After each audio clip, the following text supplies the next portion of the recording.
Hi guys! 'కూలీ' movie నుంచి mind block అయ్యే అప్డేట్ అయితే తీసుకొచ్చాను. ముందుగా నాదొక రిక్వెస్ట్ ఉందండి. మన ఛానల్ మానిటైజేషన్‌కి చాలా అంటే చాలా దగ్గరలో ఉంది. సో, మన ఛానల్‌లో వచ్చే వీడియోస్ ఏవైనా కూడా మీరు ఫుల్‌గా చూసినట్టే అయ్యి అండ్ సబ్స్క్రైబ్ చేసుకుంటే నేను మానిటైజేషన్ అవ్వటానికి చాలా అంటే చాలా హెల్ప్ అవుతది. అయితే విషయానికొచ్చేస్తే 2 విషయాలైతే 'కూలీ' గురించి చెప్తున్నా. ఒకటి రూమర్ అండ్ ఇంకొకటైతే కన్ఫర్మ్. మొదటగా 'విక్రమ్‌లో' ప్రతి క్యారెక్టర్‌కి, ప్రతి రోల్‌కి ఒక బీజీఎం ఉంది కదా!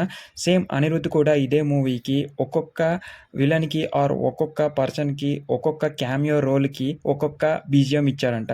అది కూడా టాప్ నాచ్ ఉంటుంది. అండ్ మీరు ఎప్పుడూ వినలేని బీజీఎం ఇచ్చానైతే లోకేష్ కనకరాజు చెప్పాడు. అండ్ ఇంకొక రూమర్ ఏంటంటే ఈ మూవీలో శివకార్తికేయన్ ఉన్నాడనైతే చెప్తున్నారు. ఎందుకంటే మొన్న అందరూ ఎళ్లి ఒక మూవీ ఈవెంట్‌లో అయిన ఫోటోస్ అన్నీ కూడా ప్రమోషన్స్ వాళ్ళు, పీఆర్ వాళ్ళు, మూవీ టీమోళ్ళు శివకార్తికేయన్‌ని ట్యాగ్ చేస్తున్నారు.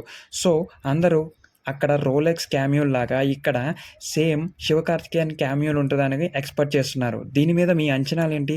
ఇఫ్ ఇదే నిజమైతే థియేటర్స్‌లో చాలామంది చాలా హ్యాపీ అవుతారనేది నా ఒపీనియన్. సో, మీరు కూడా హ్యాపీ అవుతారంటే కింద కామెంట్ సెక్షన్‌లో హ్యాపీ అని కామెంట్ చేసి సబ్స్క్రైబ్ చేసుకోండి.